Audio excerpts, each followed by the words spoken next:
Good morning from Panhandle Outdoors, America's only daily outdoor TV show. Your source for fishing, hunting, and information for folks who enjoy the great outdoors. Now sit back, relax. It's Panhandle Outdoors. Good morning, folks. Welcome to Panhandle Outdoors. I'm Winston Chester. Glad you're with us on this Monday morning. Starting off another big weekend of outdoors in the Florida Panhandle, and just doing all kinds of good things and enjoying it. And we'll always want to start our show off with our weather, brought to us by Gulf Coast Air Conditioning, Drew Pollard, and hard-working crew. Taking care of everyday comfort needs. High today, 91, low 80. Our water temperature brought to us by Allco Electric out of Lynn Haven. It's right at 84 degrees, which is seasonal right now, so we're okay with that. Remember about 2 weeks ago we got about 88, but now it's about 84. Our Monday moon phase brought to us by Panama City Coca-Cola. We have a new moon coming Wednesday. This week is a good week to go flounder gigging. We used to call it floundering, but it was really flounder gigging. Speaking of gigging, I haven't gotten any reports so far this summer on frog gigging. I don't know if folks hadn't done it much or I just hadn't heard, but you know, last summer I had a lot of pictures of big old frog legs and folks doing a lot of frog gigging. People jumping out of the boat, grabbing frogs. So if you got anything going on frog gigging, let us know. It's one of the activities, a lot of fun. Our tide chart brought to us by Kent Forest Lawn. We're looking at a high tide this morning at 6:57, pretty close to now, and low tonight at 6:35. Good strong tides all week long. Our marine forecast brought to us by Rancho Copy, Ariel Payne and her company. Looking at, it's going to be west at 10 to 15. You know, last week we talked about it, that east wind coming in with that tropical disturbance coming through was strong winds, and now it's now coming back out of the west. So it's interesting to watch. Let's take a break. We'll be right back.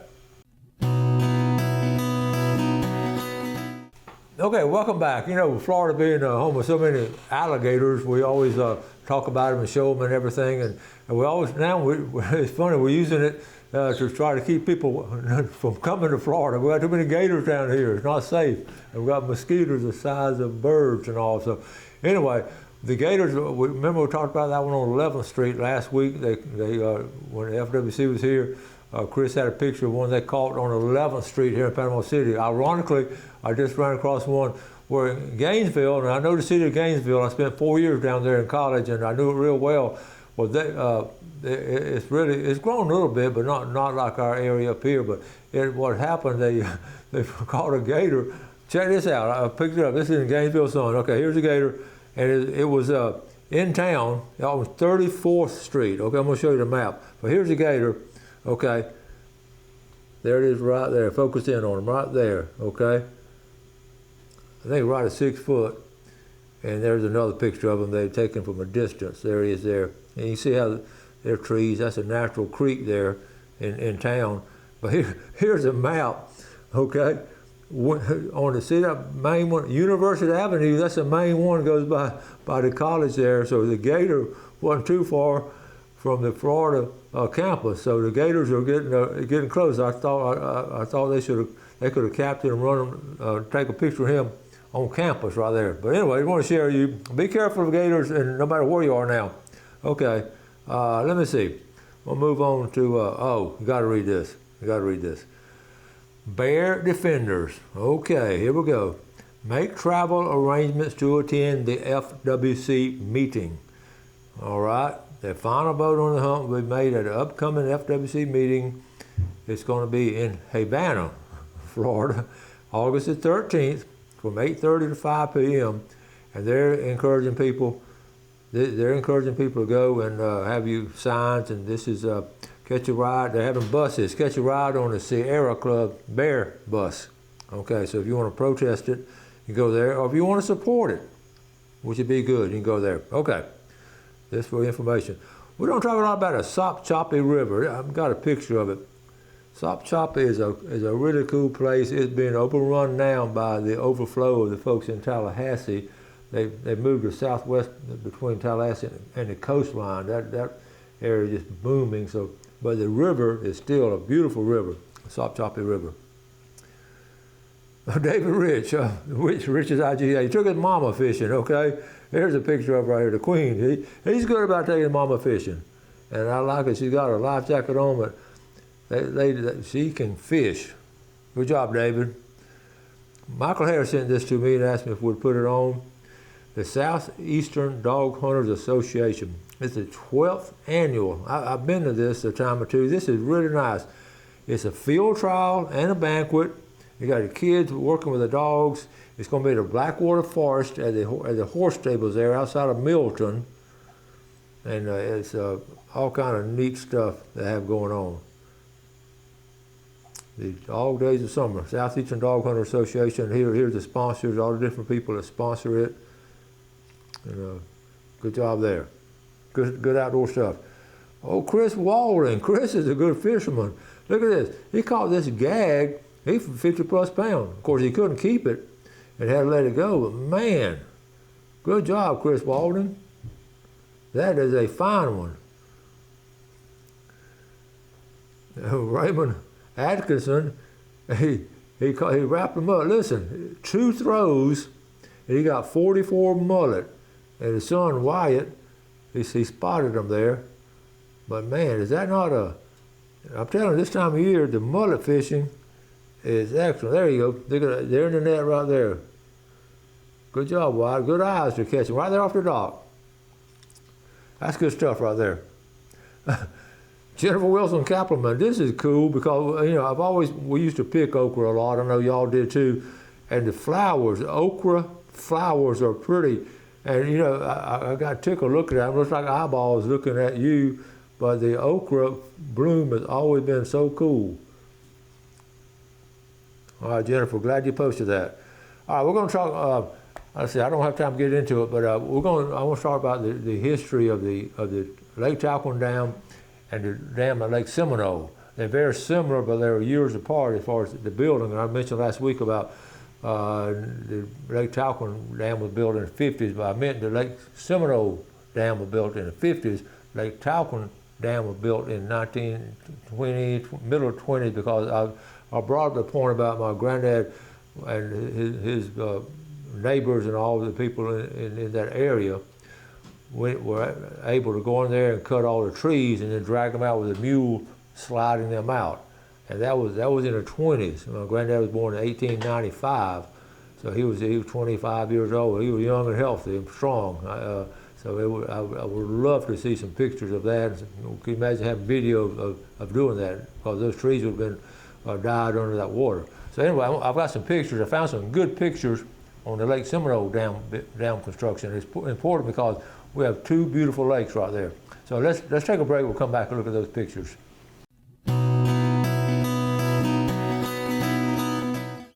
Okay, welcome back. Let's get to these dams being built for our lakes here. I want to thank Jay Atkins up at Lake Talcon for helping me out on some of this information and everything. So I wanted the pictures, these coming from Lake Seminole construction, and I just want to show this. But this is, you know, back in the construction days, the guy rolled up the sleeves, just went to work. And these old black and white pictures came from the Florida archives and some families that donated them.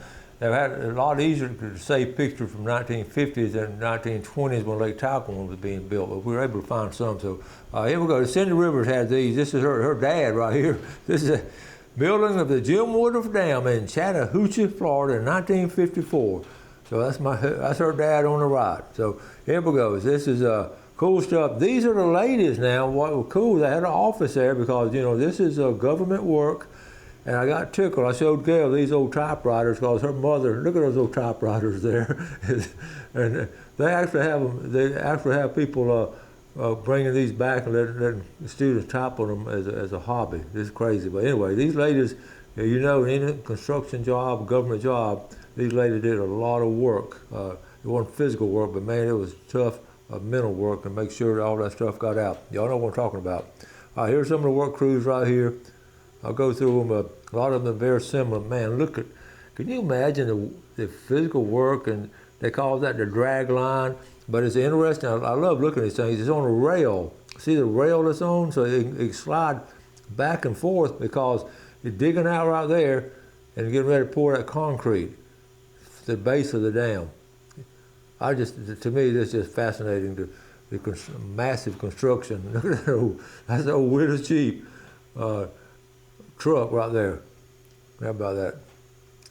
Here's your crew there. You see, I'm looking in the back where these are big walls and big foundation bases are being poured, and you can see the concrete having to go in there.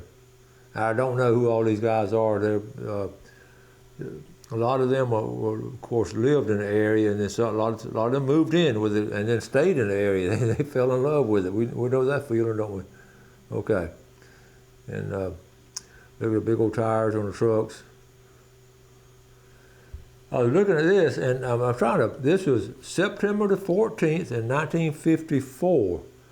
And I'm trying to look at, y'all see those men down there, all the work they're having to do? That's massive.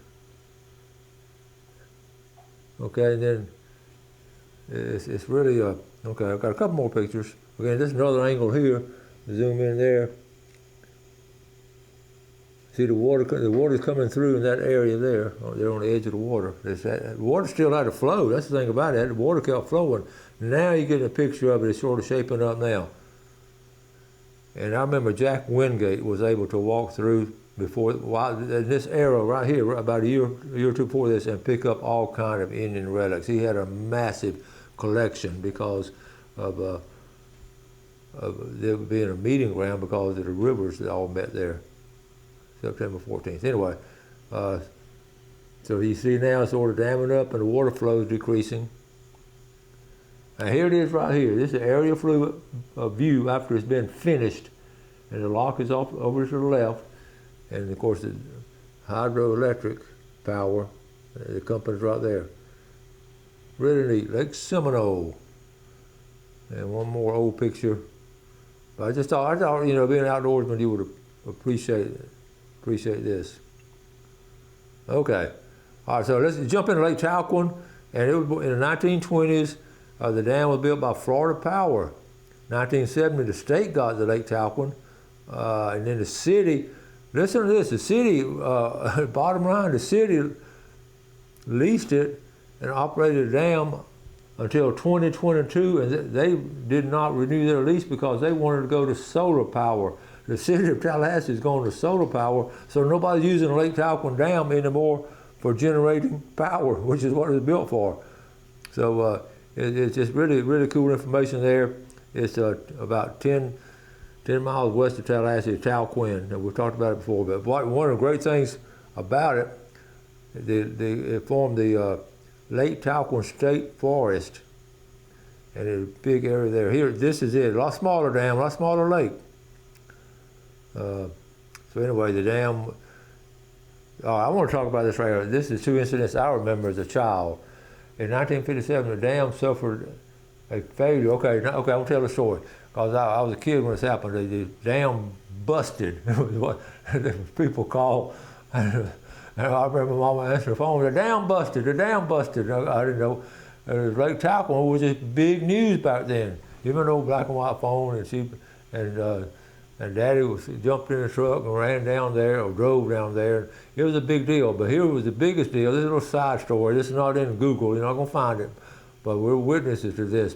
There's a fish camp there right on Highway 20 and Ocklawaha River. You folks up in that area watching the show now, you know where I'm talking about. It's called Ed and Bernice's, and they had fried fish. They would serve there was a fish camp and a restaurant on the lake, and it was fresh fish, and man, we would go down there. It was just a standing room only, eating fish. Well, what they had was a bear in a cage, a pretty good size, big old cage, but they had a bear in it, okay? And of course, that was it wasn't a tourist travel. All people on Highway 20 was heavily traveled, so people stopped by and look at the bear, you know, because you really people coming through never seen a bear. Plus, the local kids would always talk about it. Well, what I was worried about, what happened to the bear? Well, when the dam broke, that wall of water busted the cave, busted it and just wiped away everything. You can imagine, wiped away Ed and Bernice's restaurant and busted the cage open. The bear got out. So everybody's scared now. The next couple of days, everybody's scared the bear is going to come in their backyard. They found the bear, and the bear was safe, and they got him. I think they released him in the forest, really, when they did. But anyway, what a great side story. Now, the other one was a tragedy. I'll bring it up right here. In fact, looking on August the 18th, 1962, I remember this. I was watching CBS Evening News when this scrolled across the bottom of the television, and it said, folks, 17 children and 1 adult drowned in the capsizing of a boat while they were on an outing. Okay, so what happened there, it was a church group in the area, and a bunch of little kids, big Sunday school, big old church, and there was an old wooden boat, and they put all those kids on one boat. I know it's hard to believe, but 17 kids, y'all get on, because all the kids hadn't been around in the water. They wanted to get on the boat. And the guy, the older guy in the church, he had all good intentions, just taking the kids on a boat ride. Well, something happened. They saw a gator or something, so all the kids leaned over, and you know what? It capsized. Folks on land saw it, but they weren't any swimmers, and they couldn't rescue them. And they saw the kids, 17 kids drowned, and 1 adult. What a tragedy! It was amazing, and it was just heartbreaking. All right, let's take a break. We'll be right back.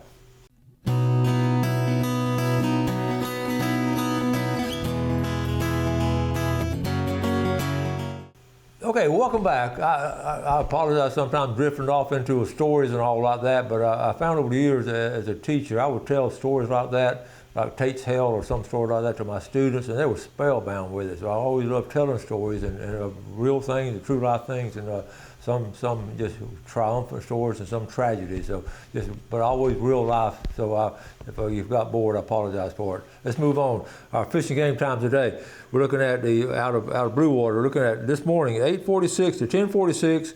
This evening 9:18 to 11:18. Now, Bill Roxby, if you were over in Santa Rosa Beach, he's really good about sending in good stuff. So I hadn't heard from him last month or two. So he sent me something recently. Check this out. He said, last week I was in the backyard dealing with a raccoon and the deer and a couple of chickens. The bear showed up to my surprise. He had absolutely no interest in any of the other animals. He was just cruising through. I said hello, and he went on his way. So let me show. Here it is right here. There's the chickens.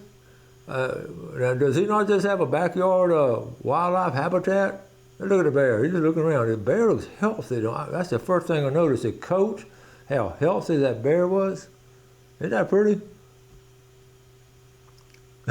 He looks like he's hot, don't he? Okay, so I think I got one more. Here's another picture here. He's got a camera horizontal. Now there he is. That's up close and personal. He's looking for some water, Bill. You should have some water in that pool. Okay, all right. So that's we'll show it one more time. Isn't that a healthy-looking bear? Now remember, they're not going to mess with you unless you get between them and their babies or something like that. They're not bad dudes. I want to. ICAST was last week, and we didn't get to go this year. I sort of go as much as I can. I was just too wrapped up in doing Panhandle Outdoors and other kind of stuff. It's hard to take 3 or 4 days off. So I do. I've got all kind of feedback all weekend from it the last couple of days as to what happened, as far as a great turnout and all kind of cool stuff. I couldn't see it in person, but I did pick up a few things. I'm going to show you the next couple of days different things from ICAST that people have posted on different things they won. So I want to just go through. This is just the awards in general tackle. I'm going to go through them pretty fast, okay? First place, the Power Pro by Shimano. Okay, also, I thought this was cool. Solar power. These are solar, that's a little solar panel. Now what that's doing is keeping the pump going. Is that not cool? I gotta check on those. And then how about the bubble? Do we not love bubble blades? I absolutely love bubble. But what they did was a fish scale and a little thing. Okay, here's a terminal tackle at the end of your line. That's a little minnow shaker by VMC. I'd like to have seen that. That's a little unusual. I love these little things they invent. And the tackle boxes, have they not made an amazing progress on those? And this one, obviously with strap and all, That looks cool. Now about kids tackle, you make your own lure. Now this is good. Now this is something we can start putting in outdoor education. You create your own lure, and also talking about doing something fun with kids. They have actually a rod building kit. You can buy the kit. Listen to me. This is something you can buy your grandkids or some kids and all for their birthday or Christmas. Let them build on rod. It's simple now. And this company right here. I'm sorry. Let me get back to where I was. I get so excited. Okay. It's a Mud Hole. See that brand right there, Mud Hole? They've been building rod for a long time, and they sell all the rod parts to all the folks that make their own rods. Steve Rogers deals with Mud Hole. So that's a neat little idea right there. One more picture. The coolers, it's just a new cooler on wheels, but look at that. That's a Ninja cooler, but look, it's got a drawer on the bottom. Why didn't we think of that? You keep all kinds of stuff in it, you still have the cooler. You keep your tackle in it to take one thing down to the beach. I love it. And here she is. All right, we're so glad to see Lisa down there. I missed not getting to see all the folks that we normally run into. And Lisa Fitzgerald was there with the CCA, and also Guy Harvey was there. And I got some pictures of him. I'll show some more stuff tomorrow as far as the ICAST show that went on this year. I'm certainly going to try to go next year, and I say that every year. Like I want to go to Buckmasters every year, and I want to be at open day of scallop season every year. So it's just all kind of good stuff going on. But get back to that rod building kit. This is something we can put in the school system also, have groups of kids, maybe they could sit it over in the corner and work on building their own rod. And then, because again, that's getting outdoor stuff to them. And you don't have to be kids. You may have your husband or your wife may want to build their own rod. They're all kind of different levels. Got to go for today. Thank y'all for watching the show. Y'all do something good for someone else today. Have a great day. Enjoy the outdoors. Take care of it, and God bless. Thanks for watching America's only daily outdoor TV show, Panhandle Outdoors with Winston Chester, featuring hunting, fishing, and other activities and information to help you enjoy the great outdoors. Join us next time for Panhandle Outdoors.